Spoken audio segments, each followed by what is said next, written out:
president finally was shamed into visiting Maui, the site of the worst wildfire disaster in America in the past century.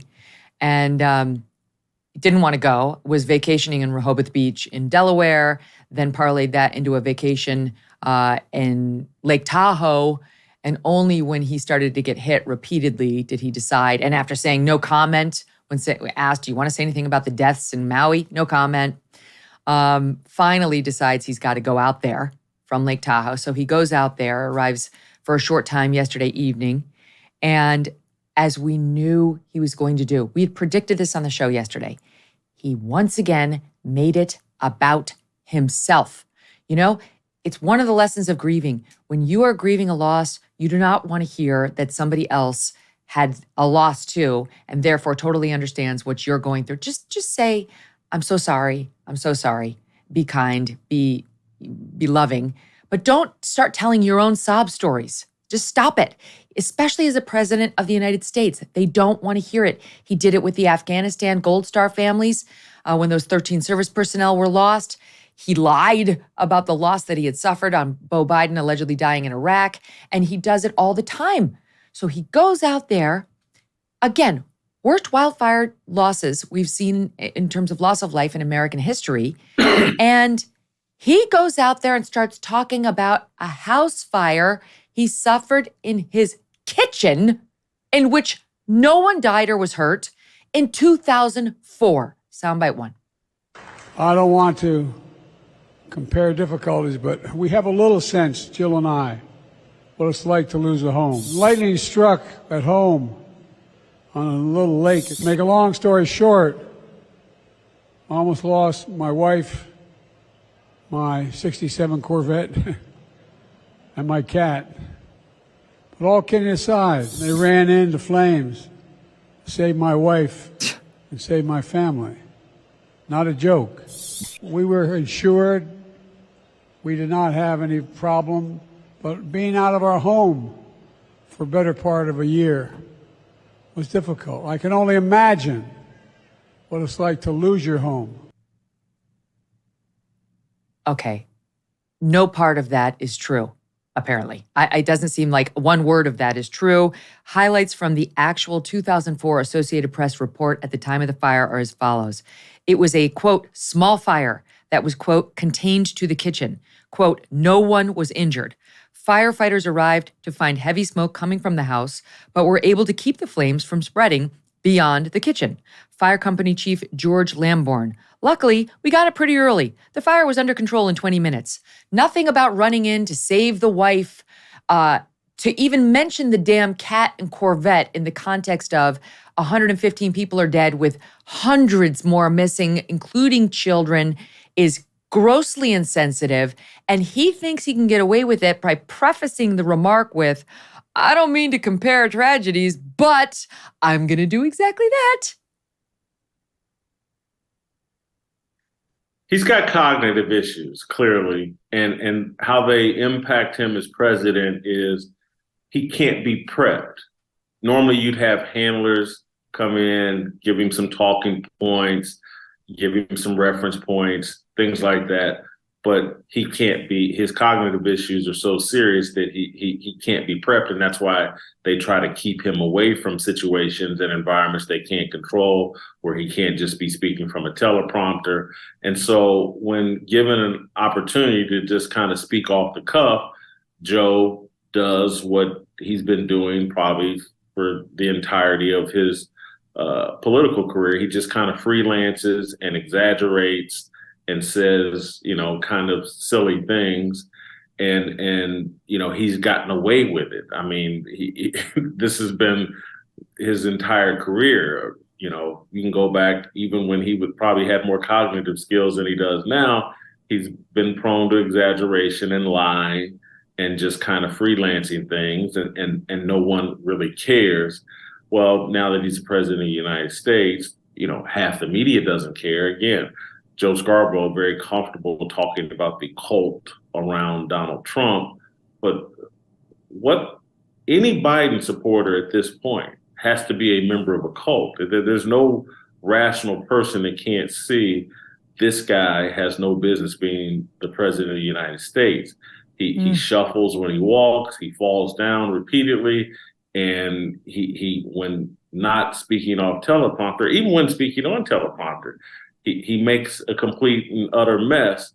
So it's not surprising, and it's I'm not even sure if it's a big deal at this point because we know that he's not really the president, that he's just there, and that there are other people actually making the decisions. And so, Well, it reminds me, Jason, of the clearly he's been told, don't compare difficulties. Don't do that. Stop doing the thing with Beau Biden. Stop bringing up the loss of your first wife at everybody else's tragedy. Like, keep it about them, not about you. And he can't do it. But to me, it reminds me of, elderly people who, how like they keep going over the same stories of their lives. They sort of have their top 10 that they tell you about a lot. And that's what he keeps doing. And this is like a little sad in any elderly person, but it's not acceptable when that elderly person is the leader of the free world and is asking for a second term in which, like a true rebel, he will only get older. And so he did it not once, but twice yesterday at a separate stop in Maui. He then went back to the loss of the first wife and his daughter, which of course was a tragedy. It happened 50 years ago and is not appropriate subject matter for this visit. But here he was again yesterday in Maui. Take a listen. I got a phone call saying from my fire department, and a young first responder kind of panicked. You got to come home. There's been an accident. I said, what happened? He said, your wife, she's dead. Come home. Come home. The tractor trailer had broadsided her and killed her in a car accident along with my little daughter. And I remember all the way down from Washington home wondering what a lot of people here are wondering. What about my two boys? How are they? They were in the car. The difference between knowing somebody's gone and worrying whether they're available to come back are two different things. What's amazing is he's reading. He had somebody write that. That was a planned remark. And in the New York Times, I think wrote it up like, he often uses this story to show empathy, applauding him for it. They think it's appropriate, I guess. Imagine if Joe Biden were president during Hurricane Katrina and had done something similar, the level of outrage the New York Times and the mainstream media would have. And that's what I find, fascinating, disappointing, just unhealthy about where we're at. Is like, this happened in Maui. If it had happened in New Orleans or Chicago and it happened in a inner city community and Black people were affected, Joe Biden would probably be trying to do better and sound more authentic and concerned. But also, if he made these same types of blunders, there would be people calling him one of the worst, most despicable people on the planet. And Kanye Right, he's West so insensitive.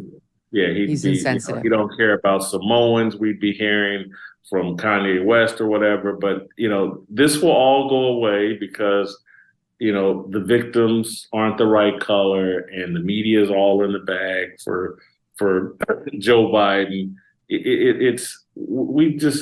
I look at this stuff and I look at the media reaction and we've somehow just turned this magical place into clown world.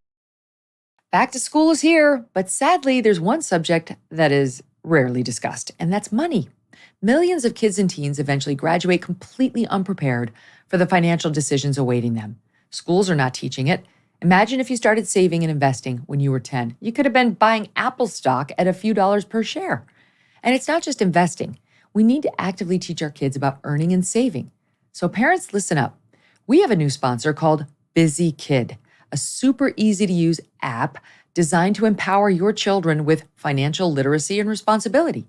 Parents pay allowance to their kids for chores, and then the kids get to manage their money in different buckets: savings, spending, investing, and giving. Your kids even get their own debit card tied to their Busy Kid account. Do your kids a favor and provide the head start they will need. Busy Kid is offering a limited time special that's 20% off an annual subscription, so less than $4 a month. Go to busykid.com for more details or just download the app and use our promo code MK for 20% off your order. busykid.com, promo code MK. Hey, thanks so much for watching. If you like what you just saw, hit the subscribe button for more clips and full episodes.